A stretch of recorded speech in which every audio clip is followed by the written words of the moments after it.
How's it going, everybody? Thank you all for tuning in. Welcome back to another edition of The Life Equation. And though life's mysteries may be complex and unsolvable, may that never stop us from trying. I'm Zach, as always. Thank you all for being here. And joining me today is somebody who I feel like a lot of people around our online community and Discord have seen around a whole lot. She's a really just like funny and bright person, one who I really thought would be cool to bring onto the show that has been around a lot, but not everybody has talked to. So please, everybody, welcome to the Life Equation artist extraordinaire ettgenga. How are you doing? Oh my God, that's such a nice introduction. Thank you. I'm doing well. How are you? I'm feeling pretty well. I was writing weirdly enough for like a lot of the time before we started the podcast, and I wrote out so much of what I wanted to in a comment, and then it all just got lost. So I was No. yeah, it was a little bit of a tick, but I'm all right. It's cool. We're here. We're talking to people. It's a beautiful day outside, and we've got good company. So Ugh, for sure, for sure. Oh, that's a bummer, but at least for me, if I've just recently written something, at least I remember it better. So maybe it's still hanging around somewhere. yeah, it's around there somewhere. Like if you wrote it out one time, it's in the back of your brain. It'll hover around. So I'll get it back. Mm. Anyways, that was an absolute doom and gloom way to start the episode. I didn't mean to just bring it down immediately.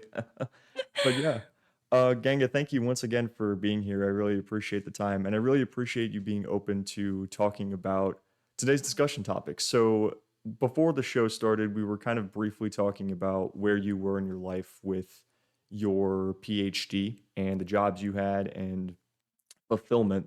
And I think a lot of people would find it fair to say that your family has at least some impact on the kinds of things you do and the places you go. So that's mainly the discussion topic today, and how I kind of wanted to open this up was how big of an impact do you feel like your family has had on your life? Yeah, I think that's such an interesting topic because if you asked 1,000 people, you would get 1,000 answers, right? Mhm. Because every family is so different. And I mean, it's hard to speak in general terms on these things. Luckily, I can speak on my own behalf, at least in the beginning here. I would say that they've actually had quite a big impact on my life, be it indirectly and directly. But I think I guess I can give some lore to my family. Um, I am actually the black sheep of the family. Everyone, and I mean everyone, siblings, parents, grandparents, they're all in IT actually. Every single one. And I was the only one in the family who chose to do something different. So I don't know, I think that helps explain it a little bit. I appreciate that they have been very helpful and supportive, but I think it's important to figure out what you want to do on your own. Mhm. Yeah, IT is definitely a very unique profession. I was hovering around it for a while actually, and I liked learning it. I think just because it was something that for me gave me an excuse to learn new things. But as I've gotten older, it's something that I've realized wasn't my only way of learning things. And now, we live in an age with Google and Mm. ChatGPT and DeepSeek and all this stuff where information has never been more readily available. So I think that's something that kind of strewed me away from it. But you said you got into like some complex biology, right? How'd you get into that? Yeah, so what I always actually, I think a funny little anecdote that's very relevant here was that I've always really liked the sciences. I've always like math and science. It's always been really interesting to me from a very young age. And when I started high school, at least in Norway, you during high school, you have these conversations when you're about to graduate where you talk to some counselors about, do you have any plans, all that kind of stuff. I think that's pretty common. And at my school, they noticed that both my parents were like in sciences and programming, and my brother had done something similar. He went to the same school. And they were actually worried that I was being pressured into going into sciences. And I think I didn't even think about that as an option. That parents, at the time, I didn't think about it. That parents could try to push their kids into a certain direction because mine never did, right? Yeah. Yeah. No, So, that's I or keep yeah. Yeah, no, no, no. So to me, it came very naturally, but it was really interesting to me that you have to have that conversation with some people who feel pressured by their parents to do a certain thing. For me, it's not a smart thing to do if you want to have a job that pays really well, but I always decided to always pick the most fun option every single time there was a choice. So during school, I would pick the courses I thought were the most interesting, which is physics and chemistry. And then when applying for a degree, I was looking through and I was like, oh, cool, biochemistry looks fun. Like that was the mentality the whole way. So I guess it is following my passion, but with a hint of like, as long as the passion is maybe viable, Yeah. And because well, some jobs are hard. yeah, and I think that's a really good point that some people like not overlook, but it's one of the harsher realities is that my parents were very much of that mindset of, hey, listen, I love the fact that you do all these things on the side. I love the fact that you're kind of this I say radio personality. I got into this in college where I started doing Mm, my own radio shows and whatnot. And I really found out that like writing was one thing I really like to do, which is ironic because in college I maybe had to write like 2 papers in my entire life. So it really wasn't like super intuitive when it came to improving my writing skills, but I digress. The it really reflects on what you're saying though about like it feels like it's important to have that conversation and unfortunately the career has to be somewhat viable in a sense mm, because I would love nothing more than to just be this. Like I would love to just write and mm, publish a few books about like fantasies and include a lot of real life stories based on what I find are the biggest issues in life at the time. At the same time, however, right now with where I'm at with my platform, that's not really a viable option. So that's why I'm in mm, computer science. And mm, going back to what you said, I got into it just because at the time that was what I found was like, okay, like I can do this. This is cool. This is viable. And as you go on though, the complex thing that's life, right? Is that things mm, always change. And one thing that you found was really interesting or that you were really passionate about just like develops in a different way. Like I thought for the longest time I really wanted to be a game designer. And now with the mm. direction that gaming is going, I would definitely Oh have to yeah. do yeah, like I'd be an indie developer if anything, because I probably wouldn't want to go and work for like some big company that's making one of these like $1 million budget projects where you have to pump like how much technical resources or how many technical resources into one character or making these polygons all set up. It's just not something that I feel like has struck my passion as it once used to. Would you ever say you were like that? Like, do you still think that you're biochem, if I'm getting that right? Mm, Yeah. yeah. Would you still say that's fun in a way? It's almost it's almost awful because I think it's so fun that if I can't find a job where I can do it, I'll be a little bit sad. Because like if there's something I've figured out over all these years, I actually, what is it? 3 weeks ago I turned 30. So Oh I my feel like gosh. I've experienced stuff now at this point. Um, and what I noticed is the few times where I've done stuff where I'm like, well, that people say that's smart, so I'll also do that.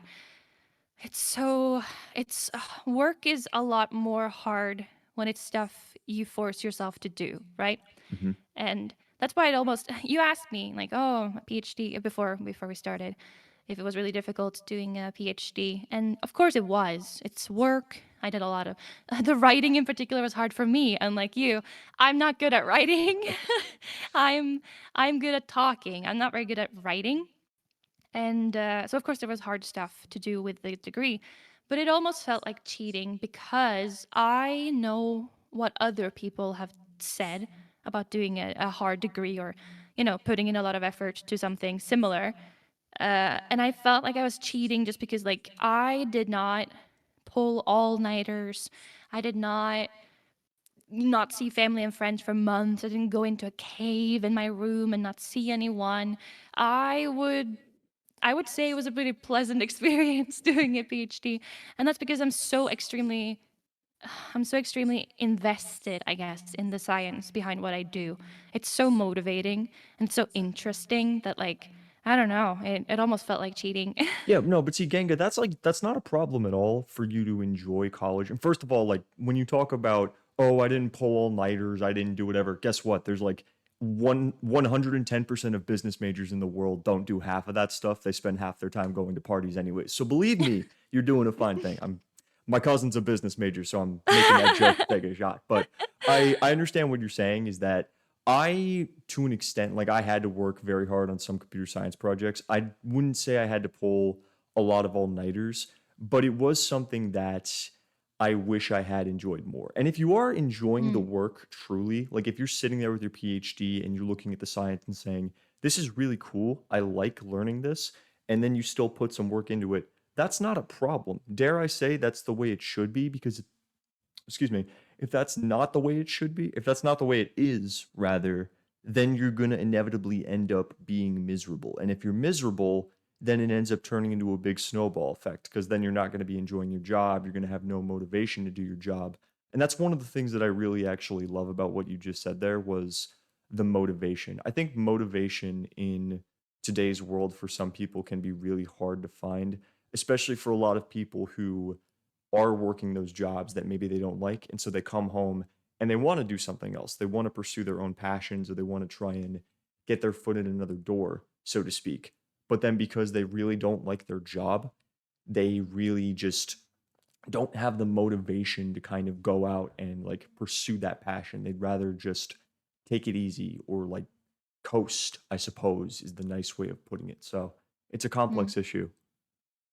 It is. And you said something really interesting there as well, which is, and it's a thing I noticed during my studies as well, where like, not to like talk bad about some people I studied with, but in general, I feel like you could easily divide people into two groups about what they maybe not bragged about, but what they were proud of.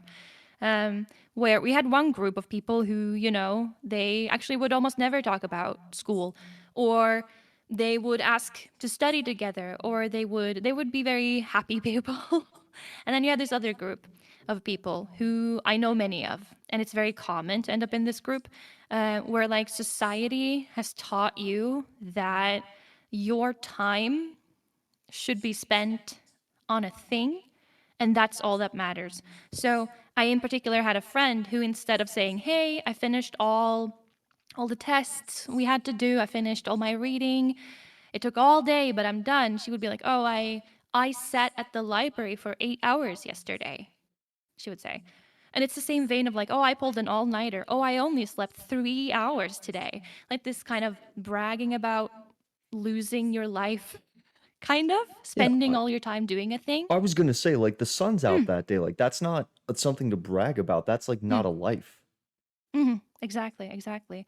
And like the difference between being proud of having finished a project versus, oh, I didn't sleep. That doesn't mean what you did was productive in a way. It's, I don't know, it's sad because like, oh, I spent all day yesterday working. It's like, oh, that, like bummer. Like I'm sorry you spent, as you say, you don't have any free time. Like I'm so sorry. And it's such a positive. Is the sad thing. Never sleep. People brag about, oh, I only sleep 5 hours. I only sleep 3 hours. And it's like, guys, that's not that's not good actually. It's actually not very good to spend all your time, especially, I mean, this is in general. If you have an independent thing and you choose to spend time on it, that's very different than spending all your time for an office job where they will only pay you for 8 hours anyways, right? But in Mhm. general, it's this hustle culture of like you should brag about spending your free time and your energy for free. That's honestly wow, that is a very interesting point, is, like, spending how you're arguing about spending or rather you're bragging about, "Hey, I put so much of my time into just this work even though I didn't get paid for it. I totally didn't need to do this. I totally didn't need to exert myself." The Mm, hustle culture of it, I think you said. I think that's mm, a really cool aspect, and I relate to you on that front because my job, I can only work for so many hours a week. The only way I would ever get overtime is if I get authorized for it. If I'm working on some bigger project or something that I would have to go to somebody and say, "Hey, by the way, I actually need more time to work on this and I would need extra hours." But I also really love what you said about just what's a better measure rather than, oh, hey, like I spent all day in the library working on this, or I'm just like the absolute busiest bee in the mm. hive, or however you want to say it. It's a bit of a weird No, I analogy, get what you but mean. A busy bee. yeah, just but yeah, it's just there's no, I feel like there's almost no joy in bragging about how much you put towards something that doesn't matter as something else that makes you feel alive, so to speak. Mhm. I kind of want N to. It's a very interesting point. I want to hold on to this, but I also kind mm, of want to drag us back into the whole point of family. Do you think, like, do you think like parents and siblings and whatnot? Do you think that's a big thing that they have an influence on? Is like you go to your parents and like, hey, mom and dad, look at this cool thing I did. Like people are still almost seeking confirmation or they're seeking some sort of approval or compliment from their parents. Do you think that's common? Do you think a lot of people still do that? yes. And I think the people who don't, like, they have a certain level of reassurance missing because there should be people in your life that you can be proud to, right? I can be as proud as I want. Okay, now I'm going to bring up something else. It's the same topic, but um, I like to think about stuff as in whether something is intrinsic or extrinsic. So, for example, me being really interested in science is an intrinsic value. It exists in me. I love figuring stuff out. I like understanding and finding new stuff about the world is super exciting to me. And then you have extrinsic values, right? Where you need praise or you need feedback. Like you wouldn't love a thing without people telling you you did a good job, right? Hmm. And I like to think that the majority of your motivation should be intrinsic, over half. If you want to somehow try to measure it, good luck. I think you need to be, people always say you need to be your own best friend and you need to be your own biggest fan in a way. However, people who cannot get that sort of validation and even feedback, sometimes it doesn't have to be positive feedback, but feedback you take seriously from your family, I think that's, it's I don't know, it can affect you really deeply. I have some friends who are not particularly close to their parents, and sometimes you can tell that, like, they need this reassurance from someone else, telling someone, like someone who you know care about you on such a deep level that they just want the best for you. Not having that, I think, I don't know, I think it can really hurt you. I think having that deep connection to your family and really having somebody to push you can Mm, be an important thing. I say push you. I think a better way to put it would just yeah. be to motivate you and to kind of remind you, hey, you are doing a lot. You can do some good things if you are truly going in a good direction and if you are truly doing some great things. And of course, truly doing so and so is perhaps a matter of interpretation, but I get Mm, what you're saying. I can only really speak so much on this with my family. I don't think I really have a lot of friends around me who are not too close with their parents. I've met a few people in the past who haven't had great relationships with their dads. Like their dads have been mm, primarily out of their house, and so their moms were their main source of motivation. But even still, their mother figures, from what I understand, were very positive. They were telling mm, them about how great it was that they were going to college and about what they were doing. And they seemed to really like their paths and even their jobs after out of college, in part because their families, at least I would like to think, in part because their families, their mothers were telling them, this is a great place for you to be, and I'm happy with the stuff that you're doing. And I don't want to go too far down that road, though, because I mm. think the other half of what you said about a majority of your motivation being intrinsic, if I got the word right, Yeah. is yeah, okay. I haven't used that vocabulary a lot. It's very good, but yes, so intrinsic motivation I think is very important to have as well because when you are by yourself for a good majority of the time, and especially if one of your pursuits is primarily privatized, you may have to look into yourself and you have to ask, okay, what is this exactly? And why am I doing it? And I don't want to keep making this about me because it's about family members and it's about the external motivation of it. But writing, just to draw a comparison, is an extremely lonely pursuit. It's one that my dad and my mom, especially my mom, I guess like a little bit more, she's a little bit more open to it because she was an English teacher and she has Mm, loved reading books and she thought it was cool that I was writing my own story.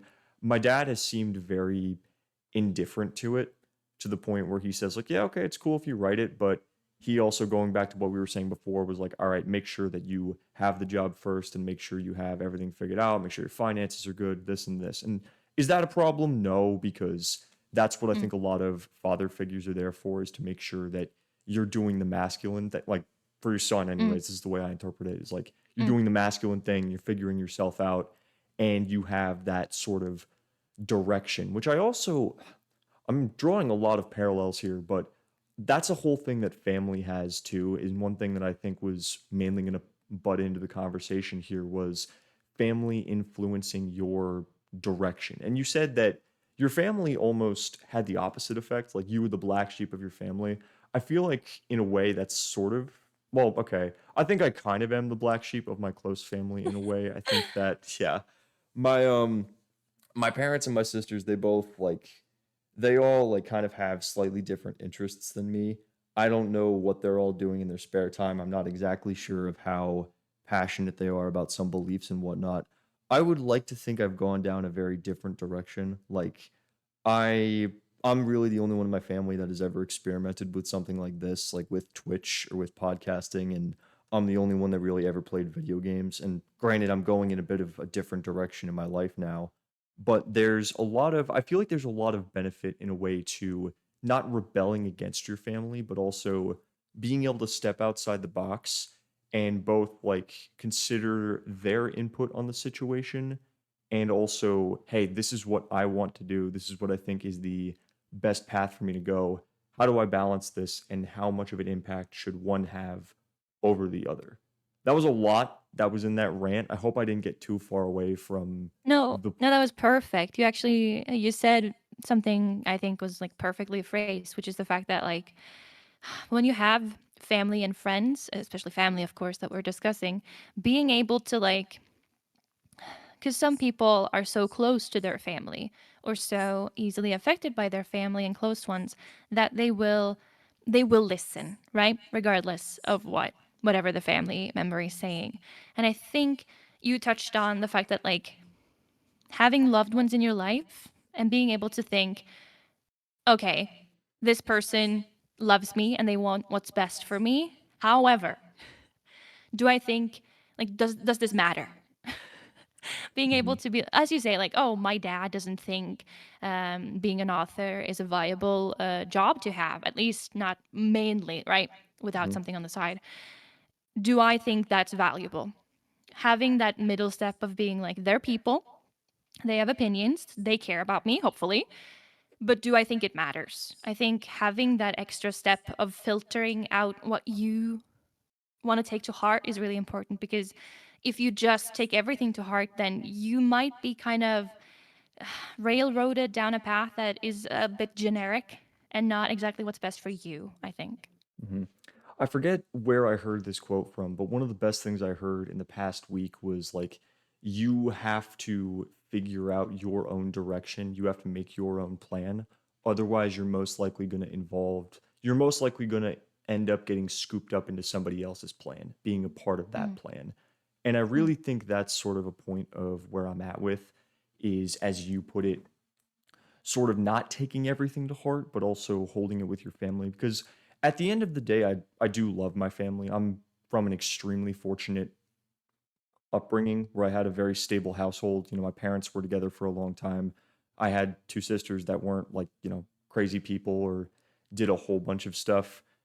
And my sisters were great. Let me mm. just abridge that right there. But Yeah. the point yeah, like, I'm not going to go into a story about like crazy stuff, but okay. Moving on. Anyways, the point I'm trying to get at here is that I do love my family, and a lot of what my parents have taught me undoubtedly has been great. Because as a kid, I definitely did some things that I'm not proud of. I definitely was like a really stupid kid, but that's a lot Mm. of us. I feel we all Oh, do yeah. things as kids that we look back on and we go, wow, that was really idiotic, or I can't believe that in any regard I would ever do that. And Mm. I'm glad that my parents were there to sort of show me why stuff like that was not okay. And I think it's made me a lot better of a person today.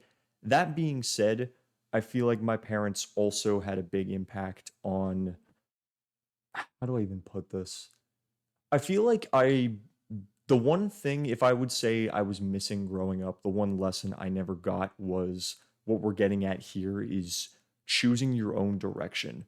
I feel like was really just very sheltered as a Mm. kid from where I grew up. I grew up in an area that wasn't very like active, and I didn't do much of anything to help myself out in that regard. I was really just like up in my room a bunch of the time and I was playing games. I didn't really explore a lot of other hobbies. And I feel like in the long run, that's something that really limited me in the scope of finding out, hey, this is my thing. This is what I really want to do. And so by the time I really found out writing, this is something I really want to do. I love learning things. I love going out and planning these characters out and making sure I know exactly what I want to do with this. By the time I found that out, I was already in a position in college where I was 2 years down the road. I didn't really have a viable option to switch. I was going along the idea of, okay, well, like maybe after we get out of school, eventually I can end up doing what I really want to with this. And here I am at 23 years old, granted, still with a lot of time, still with a lot of opportunity to carve my own path and make my own decisions.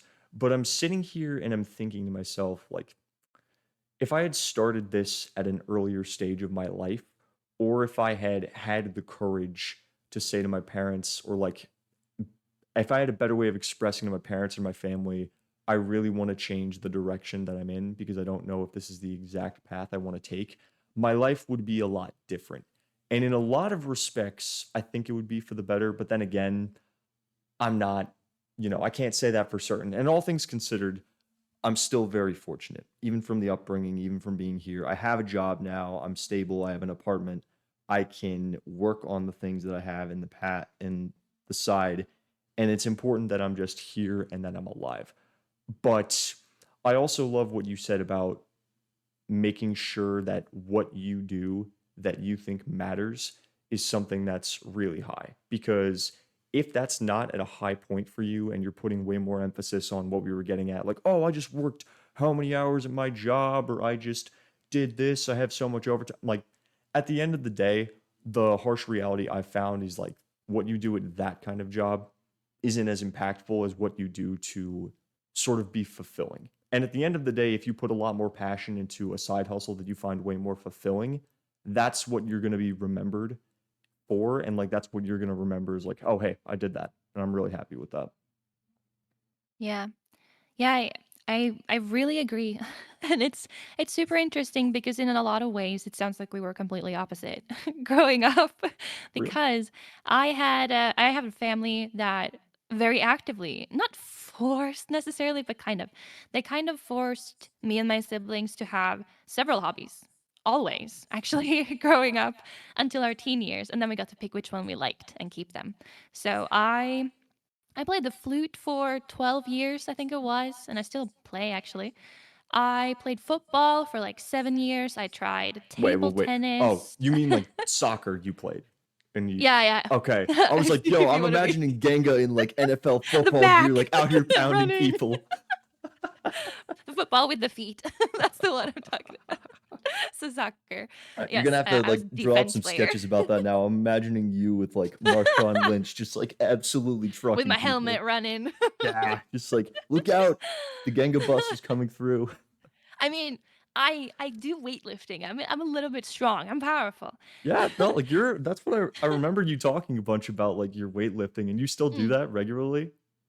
Well, I try. I mean, sometimes I fall off. But that's okay. Before we continue, if anyone's trying to work out, my God, just start today. Don't wait until New Year's. And also, like, don't wait until the next perfect time to start. And if you missed one time, you missed one time. It's so much better to go with a 2 week gap than never going again. Yeah. So I say I've been working out since the pandemic, and it's true, but I've had 3 or 4 months a couple times a year where I just didn't work out at all, and sometimes I worked out 3 times a week. Don't quit. Don't fall off. Start today or Anyways, else you'll never start.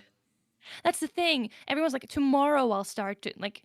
It happens a lot in December. I've talked to people who are like, "Oh, I'm gonna start going to the gym in when January hits." Okay, we can go today. I can take it tomorrow. Like, Pushing stuff off is never a good idea if you're already motivated. But, anyways, what I wanted to talk about is the fact that we had a bajillion hobbies that we had on the side. And I mean, on my own, I did art. That was never something I did. But so I played the flute, I played soccer, I drew, I. I did again table tennis and a bunch of other small things that I tried. However, the one thing that my parents, I don't think they could have helped easily with it. But the thing that I had to learn in my 20s was the fact that the thing that I struggled with and had to accept in my 20s was the fact that I never socially left my own bubble. I was very scared as a kid to go out because I didn't quite fit in. A lot of us on Twitch, not to out all of us, but a lot of us didn't have the easiest time at school, probably, me included. Social life was a little bit rough. So, like, it's not like I wouldn't be invited to things, but I would always say no, like, always. And at some point, I was like, imagine all the things that I missed out on, because I was scared. It wouldn't, how do I get home? Who's there? What am I was always so scared of everything. So the older I am, the more I'm like, say yes to new experiences. And if you didn't like it, you don't have to do it again. One of my best friends actually echoed exactly what you're saying when I went down to Charleston for the first time. Was he was just telling me about the best way he found to get out, the best way he found to really discover what he wanted to do was just, hey, if there's something going on one weekend, or if there's something new, like if there's like a dance on a boardwalk or something like that, or if there's a book club, give it a shot if you've never tried it before, because you never know. There might be something that you really enjoy. That might be the time when you really meet somebody that changes your life, or you have an experience, or something that really like brings you like life and brings you joy, is the best way I can put it. And I really think that that's something that a lot of people underestimate, and it's something that a lot of people who are on this platform, I feel like, could do with hearing. So I'm glad we're talking about it. Is just to get out there. I feel like since COVID hit, that's such a thing that's been Mm, really hard for some kids to really do and get out. It's a lot more complex for some people to just go into certain social situations. But I think it's so important just to understand that having a few hobbies or having a few different things you can do and not doing the same thing over and over again can really help to make your life a lot more enjoyable. And it can really help to really broaden your horizons. Like when I was in high school, I was having an absolutely miserable time. And ironically, from my parents, the one thing they did tell me to get into was, hey, like, I really think you should start running. And then it wasn't until I just ran like the mile in gym class one day on a whim. And one of my best friends was like, hey, dude, like, you should totally do like running. You were really cool with this.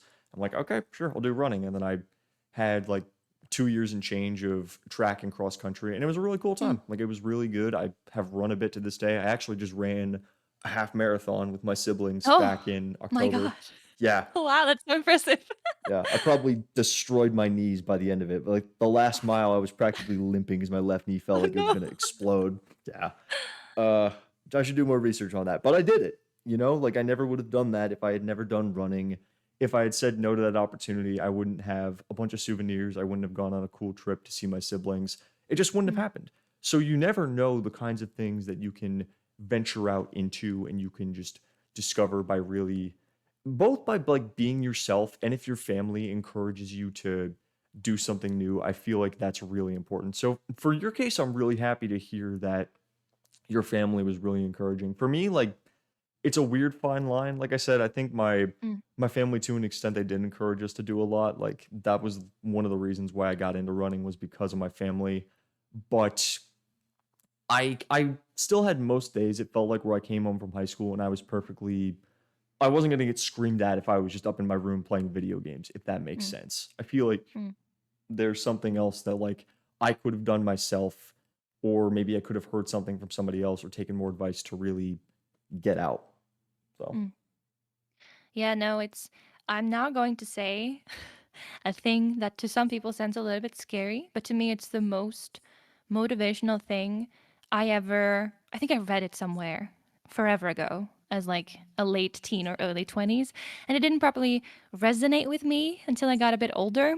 And it is this sentence: right now, you are the youngest you'll ever be again. And I don't know. when I heard you talking about how, oh, like, oh, I never knew I liked these things, and look at me now, I'm 23, and of course, like, that's a little bit funny because I'm 30, right? To me, 23 is nothing. That in itself is really funny. However, it's really motivated me. Like some people get scared of time having passed. I can look back and think about all the stuff that I was too scared to do. And it is a little bit sad thinking back and one, as you say, like, oh, I can think about a parallel universe where I did all these things and maybe I would be happier or maybe I would have Yeah, but certain don't things in my but don't life. think Yeah, about the parallel universe. Make the parallel universe reality. exactly. And like, don't, you cannot change the past. Be happy that you've now had this realization. You now realize it matters to you, right? Whereas before it didn't. I didn't for years. I was 20 until I was like, wait, I enjoy actually doing social things. We're social creatures. Why have I been declining all this my whole life? But like, don't be sad it took you 20 years. Be happy that now you know and now you can do it. Yeah, You have the it's like rest of your life. you could have come to that realization when you were 60 years old and your bedtime was like 8 o'clock at night, and now you're like, wow, I really can't do any of these things. Like, dude, Genga, like if you're 30 and even if you just realize that like today you're 30, you still have a lot of youth. I'm Mhm. 23. I realized that like a couple months ago. You have all this time to I know. try at least try whatever you want to. Like, I'm glad I'm trying this podcast. I have no idea if I'm going to be doing this in like 7 years, but I'm glad Mm. I'm doing it because I've met a lot of new people from it. I've talked to a lot of people through it that I've never talked to before. It's great. And I've like gone to clubs. I've done all these things. Oh, social clubs. Yes. Shadow's not that kind of guy. Holy crap. I got to watch what I say on this show sometimes. But yeah, the point, I totally get what you're saying is the point is just Mm. like you realize it when you're young. And that is the greatest thing you can do. So if anybody is listening into this podcast who is a little more antisocial, I'm not saying you have to be the party animal, or I'm not saying you have to talk to a million people, but just be yourself. It sounds corny, but like understand what you like or what you might be willing to try and just throw a dart at the map. And then as Genghis said, if you throw one of those darts and like it misses, you don't really like what you ended up trying. You know what? Like you never have to do that thing again, and then you can just Mm. try something else. So, Yeah, because it's like you win twice by trying a lot of things because we all know about FOMO. We all know about being like afraid of missing out on something. And if you try and didn't like it, well, now you don't have to feel guilty saying no anymore because you know you don't like it. It's like you win either way. And I will say, a thing that's unlocked by you doing more things that's out of your comfort zone is that you are building kind of a wall of like, but I know I don't like this. Because like I've tried, I know I don't like this, or I don't feel guilty saying no to these things. I say yes to what I want to do. I don't have to say yes, but like if you it's like if you're like me when I was a teenager, you feel guilty about not going to social events because that's where everyone is, everyone's having fun. But if you go, all you think about is like, "Oh my god, I don't know anyone. I'm annoying my friends. The buses stop going back to my house at 12. What do I do?" Whereas if you stop being that picky, the threshold of like, but I wouldn't enjoy that. Like for me at least, being more active in just anything that I'm invited to has also made me feel less bad about saying no to other things because I'm like, no, but I don't think I'll like that. There is no, I don't feel bad about that. No, I don't want to go. I can just say that to my friends. I'm 30 now. I can just say I don't want to. I don't have to make up an excuse. I can say I don't want to. yeah, no, when you say you're putting up a wall to things that you don't like, I almost think it's more of you're helping to guide yourself with, okay, yeah, Mm. I have tried these things, and now I can kind of acknowledge more of the person that I am and the sort of things that I feel like I might like or might not like. I think one of the most important things I've read about that really helped me with going to new events is just have the mindset of glass half full rather than glass half empty.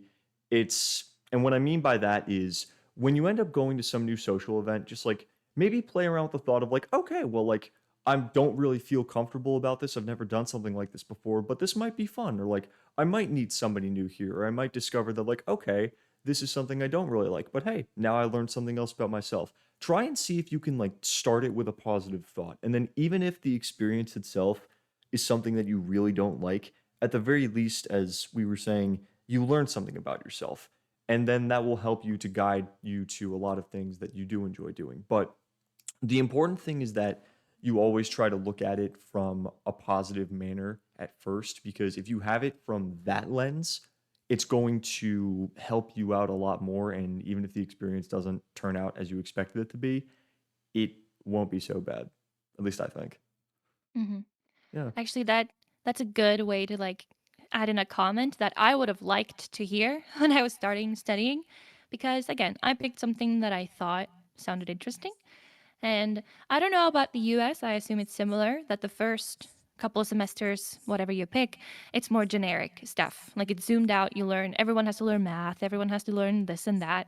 And I remember I just gone one semester and then Christmas was happening. And a bunch of my family, like extended family, would ask, they would all ask, do you like it? Is this right for you? Right after 4 months of university doing general math, All the time to right? ask, right? And I remember being like, how am I supposed to know this? And then a couple years passed. I did my bachelor's, and then I was like, oh, I think I want to do a master's. And they were like, oh, so this is right for you? And I was like, I don't know. But what I've figured out throughout doing, like, oh God, let's not count how many years I've been in school because of PhD too. Um, it's way easier to know that something is wrong than quote unquote that something is right, because a lot of things could be right and they could be right on many different levels. But if you asked everyone who started the biochemistry degree that I started and you asked everyone, is this right for you? I think you would have half of them say, I guess, and half of them say, no. I don't like this. I'm quitting. I can't do it. And then they learn that and they know what it feels like for stuff to be wrong. And I think that's really valuable. It's hard classifying okay, but it's easy to classify like, oh, I didn't like that. Yeah, it's a lot easier for some people to.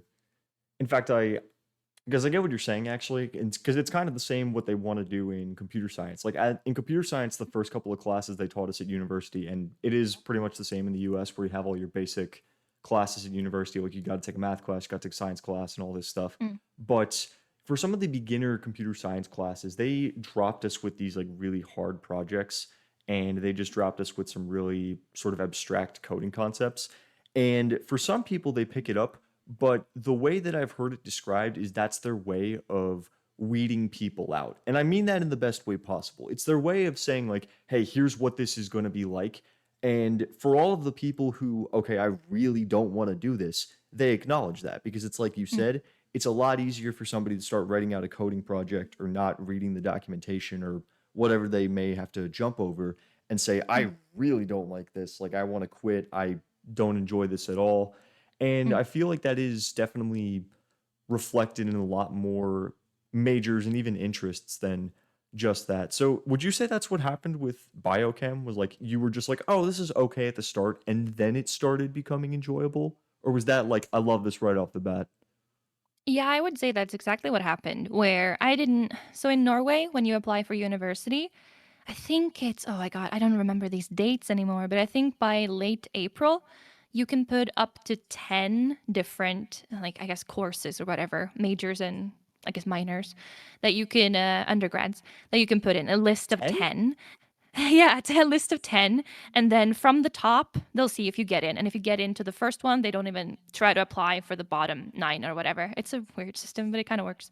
But up until in the middle of summer, when everyone's grades, like in June is when we get our grades, up until then, you can actually change what's your priority number one and two. You can shuffle them. You can't add new ones, but you can shuffle them. And I actually switched what I had as my number one pick 3 days before the deadline. Actually, I was not sure what I wanted to do. They were all science, but I didn't know what I wanted to do.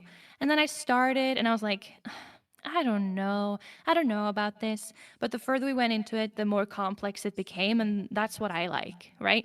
But I talked to a lot of people who just kind of did something and then didn't like it and then fell off. And I think about my cousin, actually. She is a nurse, but she had no idea what she wanted to do straight out of high school.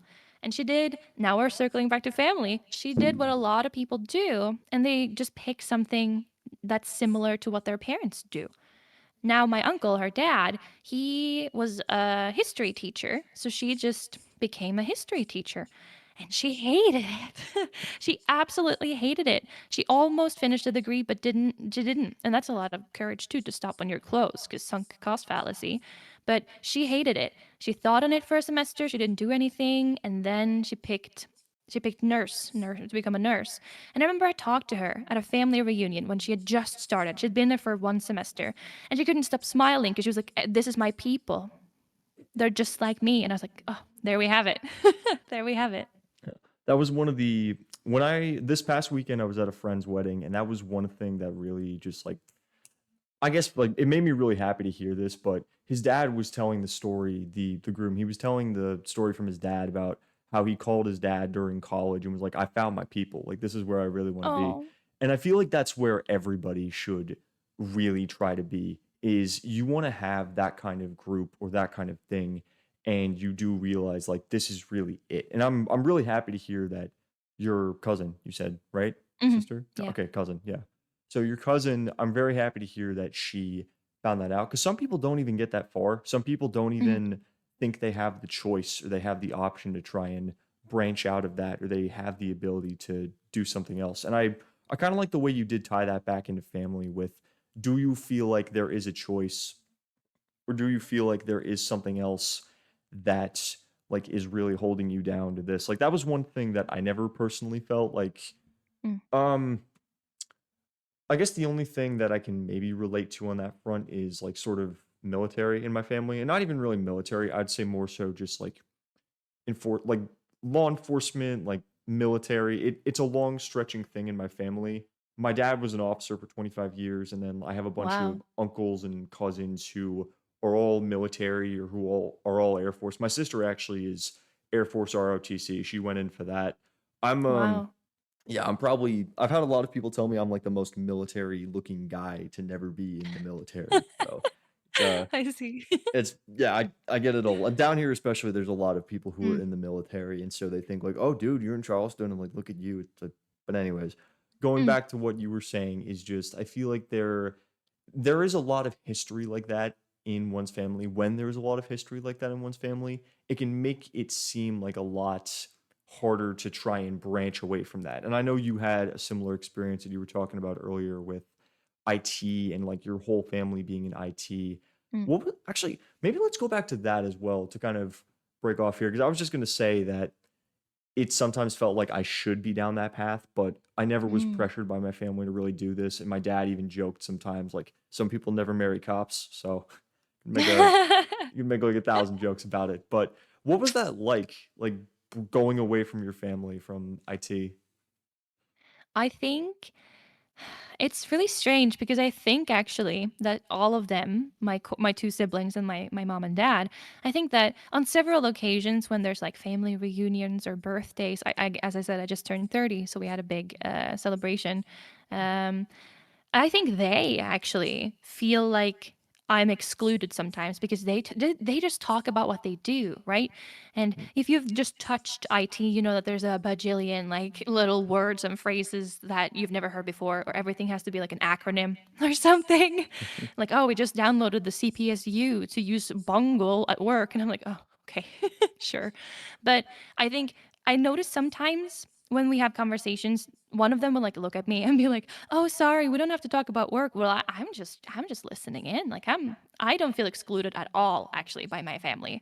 I don't talk about what I do because no one knows what it is, but I don't actually feel like I don't belong, and I don't feel like there was any pressure to belong. I just feel like they think that they have certain ideas about me in that regard, which is a little bit funny, I think. But they have a shared experience that I don't have, right? So I understand why that could influence how they experience that, but to me, if anything, I think, actually, let me just touch on something you said forever ago now. It's all I right. actually have done programming as well. I did bioinformatics every chance I could because I had a feeling that knowing computers would be important, and it exploded a couple of years ago with AI stuff. It's actually been huge in my field. Finally, we can predict what proteins look like, which was something we could never do. It was thought to be the hardest problems to solve on Earth, actually, and then it was solved. So that was Really? Yeah, it was, and then suddenly we could do it. It's a little bit of a cheat method, but that doesn't matter. We can do it. And actually, every time I've done anything coding related, funny enough, I'm really good at it. So it's funny. I think about it, I'm like, damn, like I could have gone there if I wanted to, and the jobs are way more stable there. Well, now that AI exists, maybe not, but IT That's a is you, whole you nother get a debate. job. Yes, it was actually two of my cousins, not mentioned thus far, are both also they're in study. They're younger. They're born in 2006, I want to say. So they're doing their bachelors now in IT, and the world is very different from them than it was for me, right? So I'm a little bit. I hope they'll be okay. But to circle back, I actually don't feel like it affected me much at all, not fitting in. But I think they kind of view me as an outsider. Yeah, I actually was gonna go back to that point. What do you mean by like? Could you elaborate on that outsider point? Yeah, because they feel like they can openly discuss work terminology and just like make jokes that would fly over my head, right? And they if they talk about, oh, I'm thinking about starting this company, they all know what that company does, if it's a good PR company, if it's bad, maybe they have colleagues there. My sister got her first job because of my brother. He recruited her to that company he worked at for a bonus, and she worked there and was very happy for a couple of years. Now she's working independent, so I think that they feel like they have this extra layer of being connected.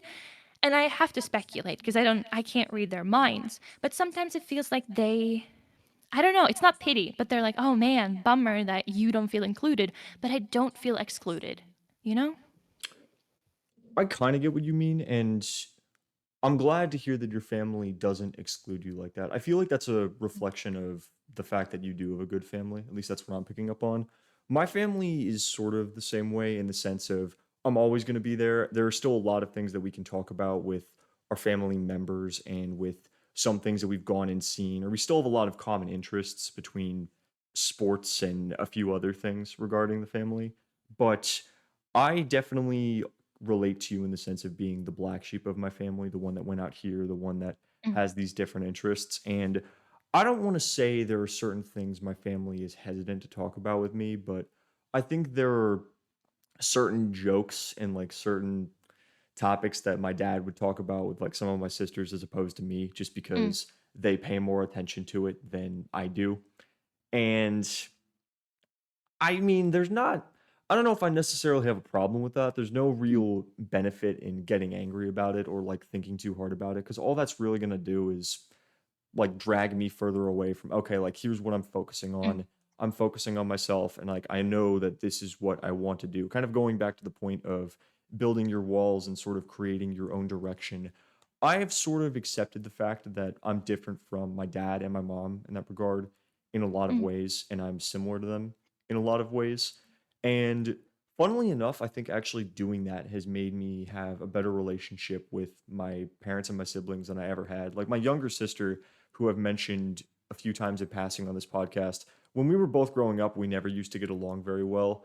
And now, the past few times that I've seen her, just going to visit her at college and in trips, I feel like now that I'm my own person, now that I'm more comfortable talking about the things that I do and about just sort of like really knowing who I am, feeling comfortable about like my own skin and whatnot, I feel like just talking to her has been a lot easier. Like we can joke mm, freely. I'm more open to her sense of humor, which is very unique, but in a good way. mhm, I think that it's just a reflection of, in the long run, if your family is good, whether or not you stick to a family profession or you choose to carve your own path, your family, if they are good, is always going to be there. And I feel like mhm. I'm very happy to hear that that's something you have as well. Yeah, you actually just mentioned it, but I was gonna say it's like that whole family tradition, family people who oh my dad was a farmer and my grandfather was a farmer, and I'll inherit the farm, and then you have a sibling who leaves, right? Mhm. It's I think a lot of people who experience this like taking a different path in life, you sort of, and this sounds dramatic, but you lose a little bit of like family culture in a weird way, Mhm. just because you're doing something different, right? Like I don't work at a farm, I don't work at an IT, I was never in the military. However, you said something that is also really important, and that's when you grow up, you are not programmed to think of other people as people. And then you grow up and you realize your friends are people and you realize, your teachers are people. At some point, you realize that even your parents are people. And at some point, when you can separate being a parent from also being a person, because I know it happens to a lot of us, but me included. During my late teens, early 20s, my relationship with my parents got strange because I wasn't a child anymore. They were my parents, but I could see them as flawed people because we're all flawed people, right? Mm. But they still treated me the same because to them nothing had changed. I just had some epiphanies on my own. So to me, I could suddenly see them as people and understand that some things they did that I think are objectively not good choices is not like it's separate from me. It's as you said, like if you manage to like separate who you are in the family and like insert people as individuals, I think that can help you in so many ways in general. Just yeah, you said it well earlier, I think. Yeah, I wanna I don't wanna dive too deep into philosophy here, but I do wanna touch on that point of sort of separating from your family. And I also think it's a really interesting point you made about seeing your parents in particular as people. I feel like when some people hear that and they just think like, oh, it's the teenage epiphany of like, yeah, I'm my own person now. But I felt that more, I think ironically, I felt that more when I was an adult. Going back to my family and talking a lot about like certain subjects with my dad. Like before I got this job down here, I had way too much free time on my hands. And before I really discovered that writing was something I really wanted to do, one thing that I like to really delve deep into was philosophy and just Mm, asking a lot of deeper questions about, like, hey, what am I really doing here? And I think in part that sort of set me off on this whole train of, yeah, I really want to pursue my interests and I really want to figure out what I want to do. Nowadays, like, I've simmered back down. I think I have my own sort of interpretation of the way I want to live my life. But when I tried to talk about that with like my dad and my mom, and when I started bringing these subjects up to them, the first thing my dad said to me was like, "All right, hey, dude, like, you got to smoke some weed. You got to relax. You got to." My dad said that verbatim, and like my younger sister has said that as well. I mean, they mean it in good terms. Like, I I don't, know. Yeah. yeah, like, It's just um, funny. yeah, no, like sometimes I would go deep into it, you know? Mm, And one thing that really kind of threw me off when I started talking about it was I asked my dad straight up, like, hey, do you feel like you've really found your purpose in life? Like, I know you said you always wanted to be a mm, police officer, and he did a great job at it. I would like to think he helped a lot of people that I've met personally. But when I asked him that question, he said no. He said, like, I guess I really haven't found out what I really want to do. And that made me genuinely sad mm, because like we were talking about it earlier, but I'm 23. I realized that. You were like way before 30 when you realized that. A lot of mm, people listening into this podcast right now are hell bent on doing that thing that keeps them alive. My dad's 58, and I mm, don't even know if he has any interest in pursuing that, or now if he's just content still with, hey, I have a wife, I have a good house, like everything's paid off, like I don't need mm, to do a lot more. I need to worry about taking care of my family. And granted, there are a lot of things that my dad does need to worry about right now. Like my grandfather, unfortunately, has been in pretty rough shape, and then my grandmother just had a major surgery on her leg, with which are his parents. So if that's his Sorry main to hear. yeah, like it happens. And like if that's his Mm, main focus, I totally get it, you know? mm, Because going back to the whole theme of the show, family to an extent is everything. mm, And it's something that you really need to take care of. But that was one thing, I guess, to kind of pull back into what you were saying with going away from your family and being more individualistic, like sort of doing your own thing. A lot of my family has a very like Christian background to it. mm, And I've been hesitant to kind of say this to them and to a lot of my friends who are like going to church, doing all this.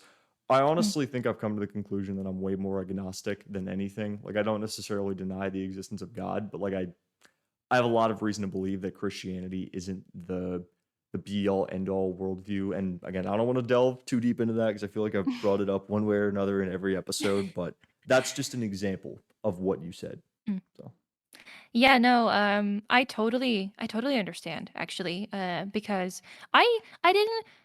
I mean, I kind of grew up Christian, but in Norway it's very different than it is in the States. Both my parents grew up in families that were like mild Christian, not very Christian or anything. But I remember as a child, every year it became more and more uncomfortable. because you had to go to church. I think it was 2012 actually where they properly separated the church from like school. Because in school you would take days off to go to church on Wait, certain like 2012 they did holidays. that? Yeah, just a while ago now, 13 years ago. So I remember Still, being like, envious. we didn't I don't think we ever even had that in the States though, where like church We was integrated into did. schools. You had to have a doctor's note to not go, and the doctor's note would be like, "They're a Muslim," and I was like jealous because like, damn, lucky. So yeah, it was when I was in high school that that finally stopped. So I grew up. I was baptized and stuff, but I'm like the stereotypical scientist in this way. I have seen no proof of it. I'm not here to disagree with anyone. Anyone can think whatever they want, but I personally have no reason to believe in all that. Be any type of religion is not for me. Yeah. I'm very happy that it brings people joy. My grandmother is extremely Christian. She wrote a book about how she became find Christ and stuff. Oh my gosh. So she's very Christian. Yeah. She actually was agnostic until she was 40 and then she found Jesus. So it's very, and she was afraid to tell the family actually, because my dad's side of the family was not very religious. Um, but I don't think, when I say religious, like my parents grew up religious, but like I don't think they actually, we didn't practice at all. They didn't do anything. We went to church, mom went to church once, and that was on Christmas. And when I was, when I was a teenager, at some point, because dad doesn't believe, my siblings and I was never super interested. So on Christmas one day in like 2000, I don't know, 12. Everything happened around then, 2011. We were really slow at getting dressed. And mom was like, oh, if you're not quick, we won't make it. And then we just won't go. And then we just didn't go. And we And never then you went guys since. all And looked at each other and were like, "Oh, yeah, so you we're like, is this really." an option? Yeah. Oh, I didn't know. So she definitely was the one that was the most attached. But she told me in later years that like the thing that mattered to her was community, right? And that's always what it is. At Mhm. least at the core, it's you have a community, you have traditions. It's nice to believe in heaven and that kind of stuff, but it's not like she was very religious because she was Christian. She just liked traditions, the people. But now I don't think anyone in my family have gone to Yeah, the no, see, church. Yeah, in a I decade. think I think that's the thing that really is attractive, especially nowadays for Mm, Christianity for a lot of people. And this sort of does tie into everything that we're talking about with family, but it's that sense of community and that sense of exactly. everybody coming together for a common goal, which is, like, hey, God exists and here's what I want to do. In my Mm. senior year of college, that's what really got me into it was my roommate was out so much and he was like sleeping half the time. I didn't really get to see him a whole lot like I used to. And Mm. so a lot of my buddies were in crew, like Campus Crusades for Christ is the abbreviation. Oh, And wow. yeah, like big thing I know. But I spent like 4 months in and out of the club, like going to their events. And I actually took a spring break trip down to like Alabama in the South with them. And Oh. it was a lot of fun. Like I Mm, knew so many people from that trip and we had a great time. That being said, though, like as soon as I got out of college, I've sort of been bouncing in and out of it. And then when I got down here, I decided to like, okay, come join a church because it's all community. And the more and more I've thought about it, the more I've thought like I'm doing things that aren't necessarily awful, but a lot of these friends wouldn't agree with. And I mm, don't think I feel particularly guilty about it. Like one thing I'm writing about to keep drawing this back to it, but mm, one thing I'm writing about is something that isn't talked about in a great way, I guess, in a lot of churches. And I feel like I wrote something down today that was really great for it. But had I not ever said to myself, okay, like I really want to, I think, take a step away from this and I really understand who I am as a person, I never would have been able to write that out. I would have felt guilty in a way about writing that. mm, So I think a community is definitely important.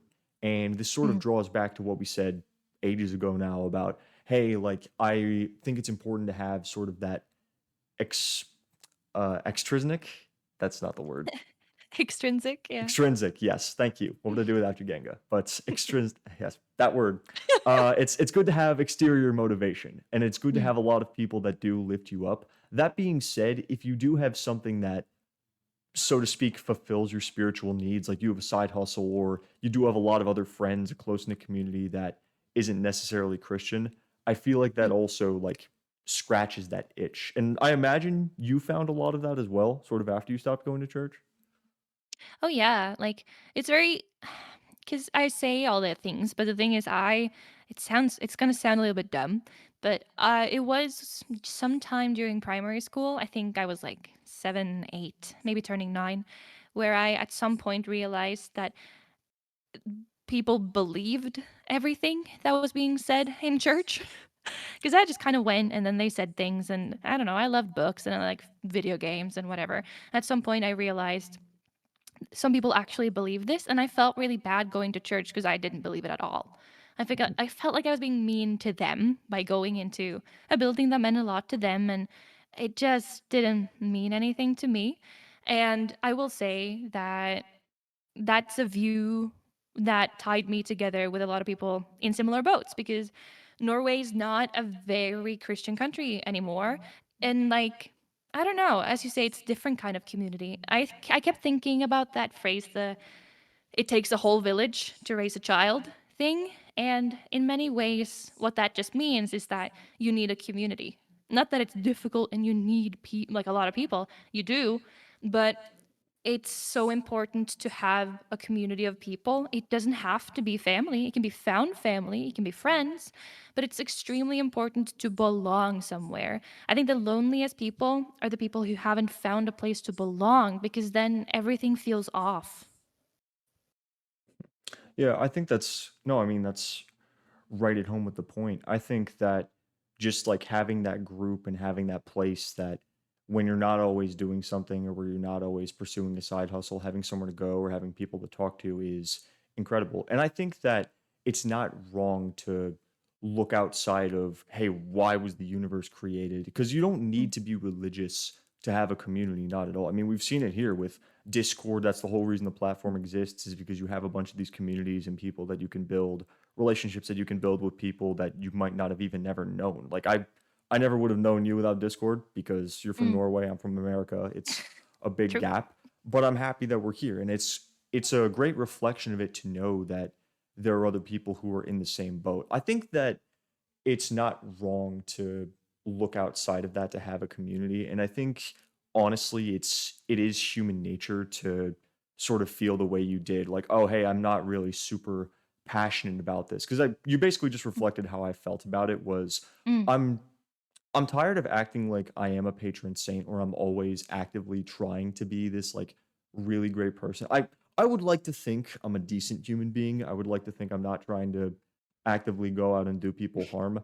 But also I'm if you do a few things that are not exactly by the book, not because you think it's like, sex before marriage, just like as a mm, broad example, some people yeah. will say like that's awful to do.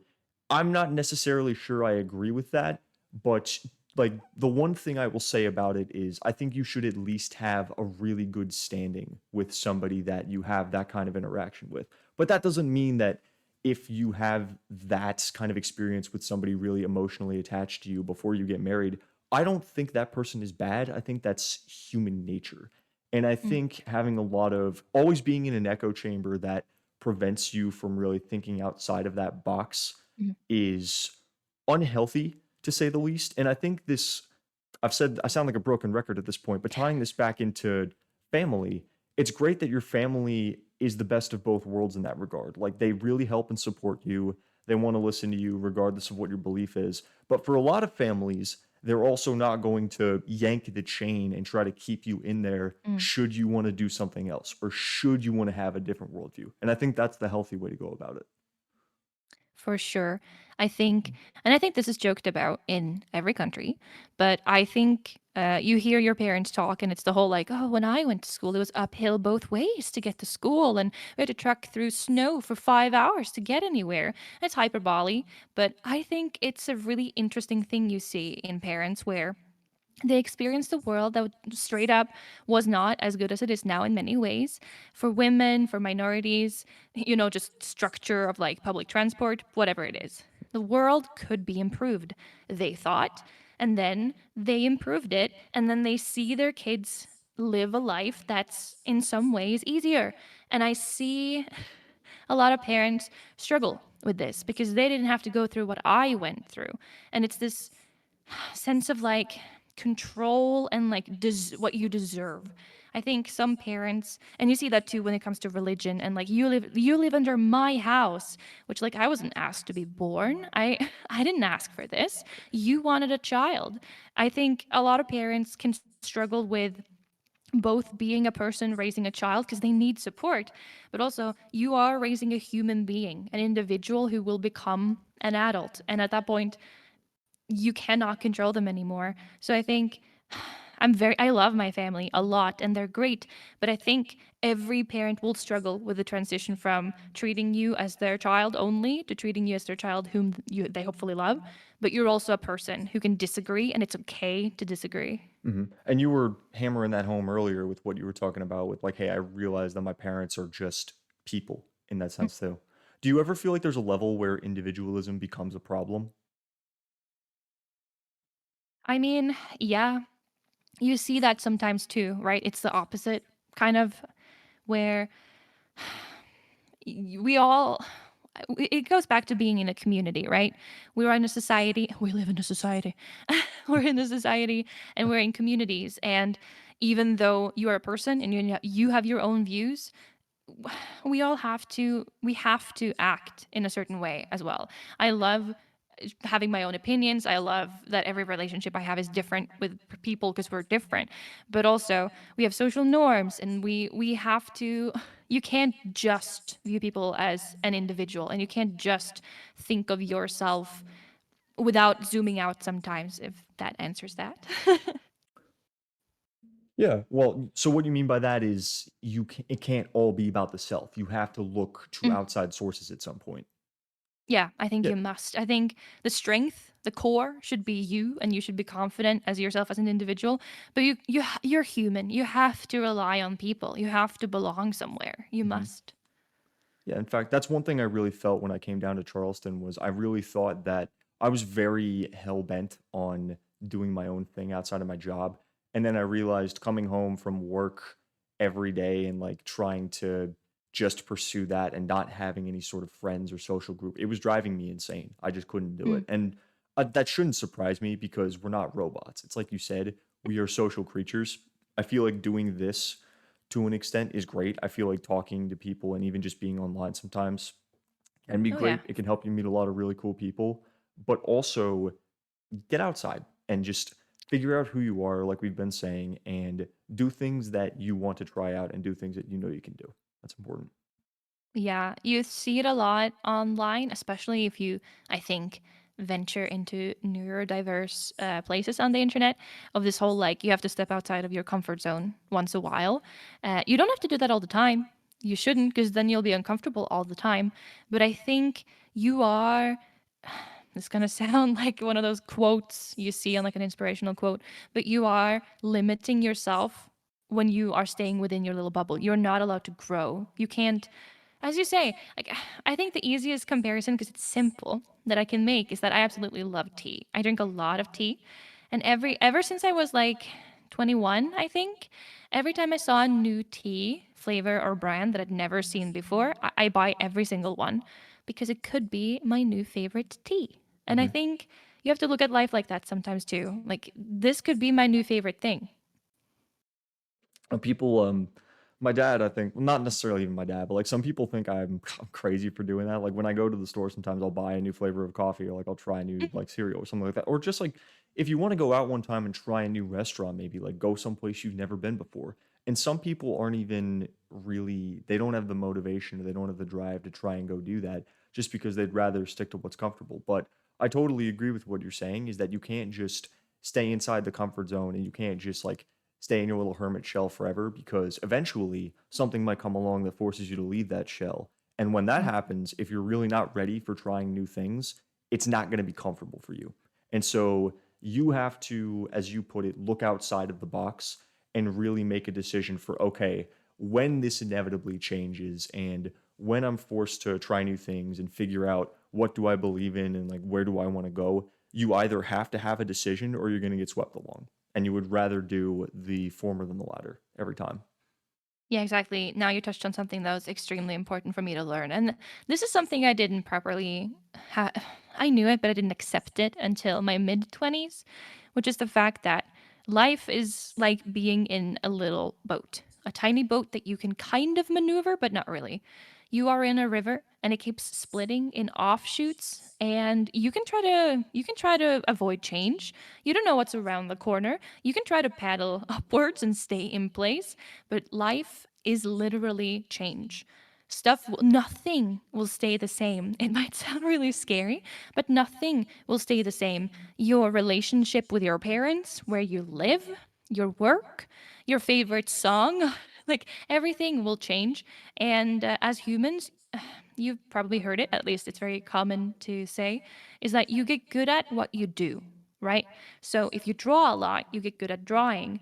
And if you do nothing, you get really good at doing nothing. If you get comfortable You get do really like good at being trying to comfortable. preserve. Yeah, exactly. It's like I remember having this little tiny epiphany when I was young, like I don't know, 15 or something, because I've always been drawing, right?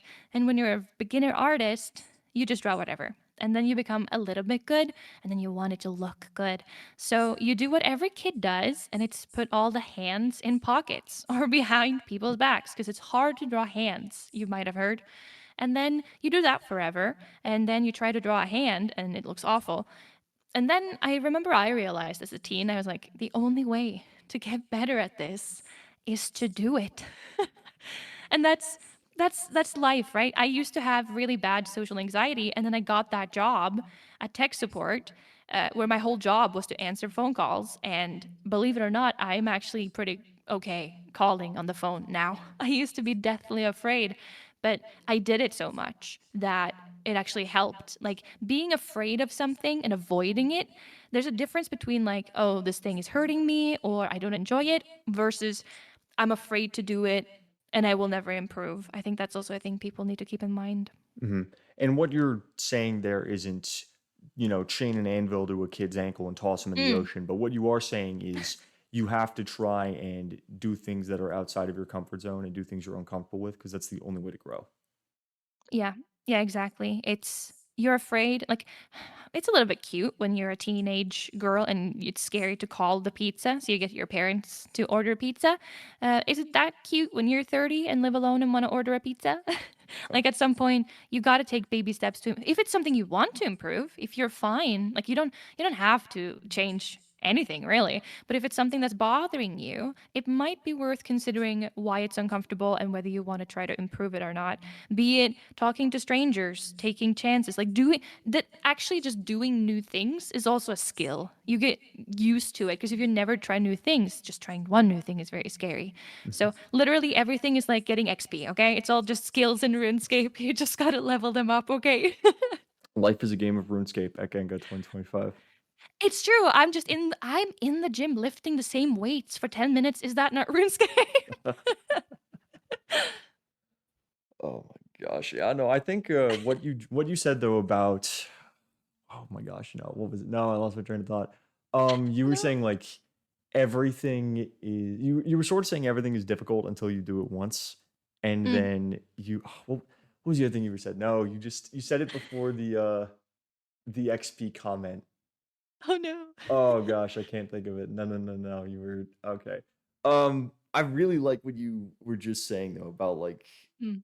the difficulty of things. I lost the thought. I unfortunately can't pull it But out, yeah, but no, like I you have to try like, you have to do things to become good at them and everything is a skill, yeah. yeah.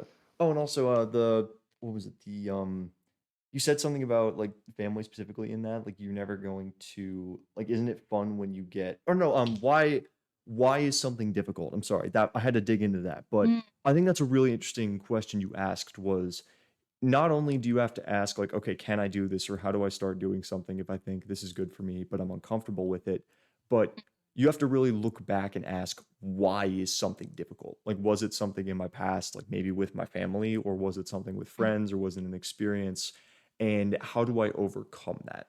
I feel like that's Mm. something that's really important as well. Oh yeah, it is. And the reason can be it can be so diverse, the different reasons why it's difficult because let's take very briefly again touch on growing up a little bit religious is questioning your faith Why is that scary to talk about? Well, because maybe your whole community is religious, right? Whereas, oh, I really want, like, this is an example I see a lot with my friends actually, because I go to the gym and I was brought by my brother who was like, "Hey, I've started going to the gym. Do you want to join?" And I was like, "Yeah, okay, sure." It's the pandemic. Freaking everything's closed. Let's go. And I love my brother. He's great. He's older than me, and we've always had a really good relationship. So he taught me how to do it, and I now do it. And since I know the basics, I can then kind of expand. But a lot of my friends who like wanna go to the gym, they go and they don't know how the machines work, they don't know what technique to use, and they're too afraid to ask, right? How many times have you been to the gym? Do you walk past something and you're like, I don't know how to do that. Like I kind of want to try, but I don't want to look stupid. Yeah. And that's also a thing you have to you have to accept is that that's something I quite young had to also internalize is either you look smart and you don't know anything, or you look dumb, but then you learn it. Then you ask the questions. Yeah, you seem dumb because you don't know, but then you learn it. If you just are afraid to look dumb, you'll never learn Yeah. anything. I feel like that is one of the biggest roadblocks that a lot of people have to that is you're afraid of doing something wrong the first time Mm, and like you said, looking like a complete idiot. There's a lot of in fact, I could just name there's like a long list of examples I can name in my life, but like somebody goes to the subway for the first time, for example, and they mm, have no idea, okay, where exactly do I need to put this ticket? Or like where do I stand? Or where mm, is this gate? How do I read this? Or something like that. Or maybe it's something as simple as going to a dealership to get your oil changed or something of that nature. Every single time you do something for the first time, something is going to go wrong. And I think yeah. it's better rather like, but like in a way, I almost think it's better than like asking a million questions about it ahead of time. When you do it once and then like you get through it, but a few things don't run as smoothly as you expect, then you know what to do better next time. That's the way you like learn and improve from it. And everybody has to go through that experience. I'm not saying don't ask questions, especially if like, you're in the gym lifting heavy equipment, for instance, like if you do a suicide grip, if you know what that is on a bar without Yeah. understanding, that's going to end very poorly. So please ask questions about that. Mm, But I feel like there's this underrated potential to trial and error from mm, understanding how to improve from something. And I feel like that's something I again circling back here, but trying to tie it into family, that's something that my dad really had to like get across to me was it's all right to do something wrong the first time and make a mistake from it so long as you learn from it. I think there were some times where when I did something stupid as a kid, I really had to drill it into my head, and I think I made a really big deal out of it, which is why, like, mm, sometimes nowadays when I do something wrong or when something goes wrong and I make a mistake, I get really down on myself from it. And I think that's something that stemmed from the mm, past, but I digress. I think it's really important to have that. And with what all we've talked about support bases and family members helping out with that, and also just realizing you're a human being and stuff is going to go mm. wrong, there's no shame in doing something wrong the first time. Yeah, it's the same as I forget exactly where I read it, but I remember there is this, as you said, this is concept of like you can prepare as much as you want about certain things, but nothing will ever be the same as just doing it. Of course, the prime example that I remember for don't remember from where though, is that you can read all you want about how swimming works, but you have to try swimming at some point, and it's going to be scary because you don't know how to do it, right? And I think some people are very afraid of as you say, looking stupid, or they've been taught that like, oh, actually, this is something I want to very briefly touch on, which is as you very kindly introduced me, I like to do art, and I like to think that I'm pretty decent at it. And I often ask my colleagues, and we're all in our late 20s, early 30s, as PhDs. Every time a new one started, I would always ask, like, "Oh, do you have any hobbies?" And after a while, I'd be like, "Well, do you like to draw?"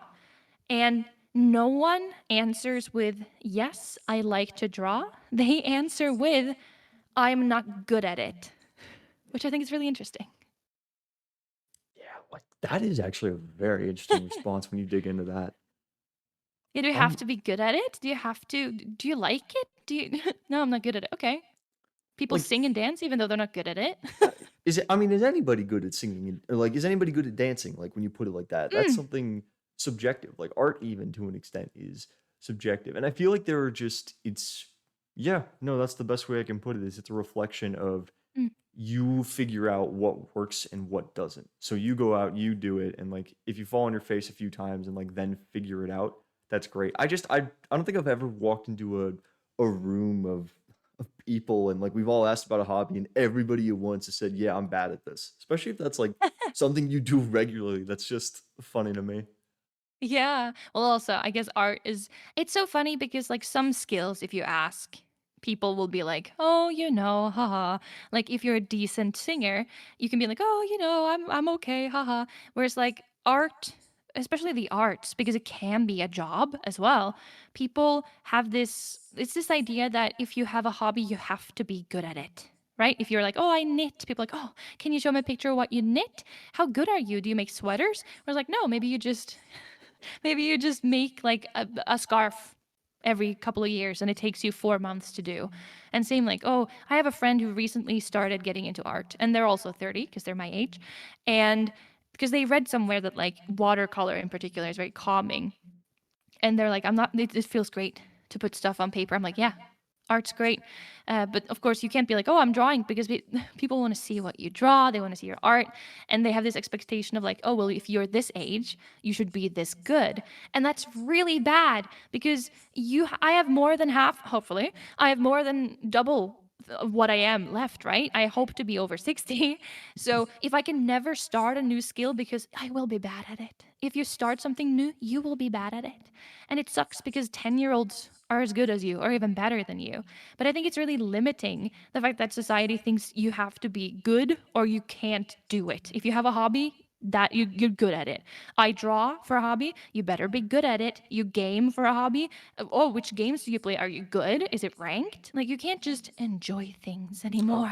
gosh, You have to be I good. hate that so much about modern gaming culture as well with like Mm, all the online ranking systems. It used to just be about like, hey, let's go into a few room like let's go into a room with this game and let's all just mess around mm, with this level and like with our friends on multiplayer and see how this goes.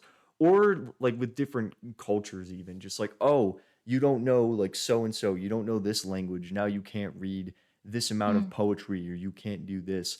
I don't want to say there's a snobbery to it, but that's almost what it feels like is the way you described it is you have to be good at something. Like, for crying out loud, think mm, about like all the people that just go play pickup basketball. Like, okay, if you put LeBron James next to me, yeah, I'm gonna get destroyed. And it's not just because I'm white mm. and I can't jump, but like that was a joke. But the point being, like comparatively speaking, yeah, I'm gonna be bad at that.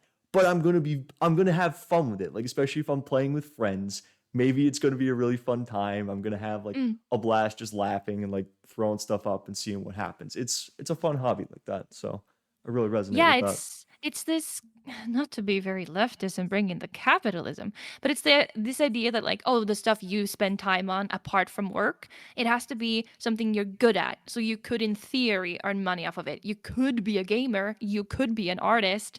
Like if you've spent time on something, it better be worth it. Like somehow you gotta have gotten something out of it. It was like, no, it's just fun. I love going to the karaoke. I'm not gonna be a singer. And as you say, I haven't played sports since I was like 14. I love being invited by my friends to play volleyball. I'm awful at it. I'm white and I can't jump. But like it's fun. Like people should just be able to do things.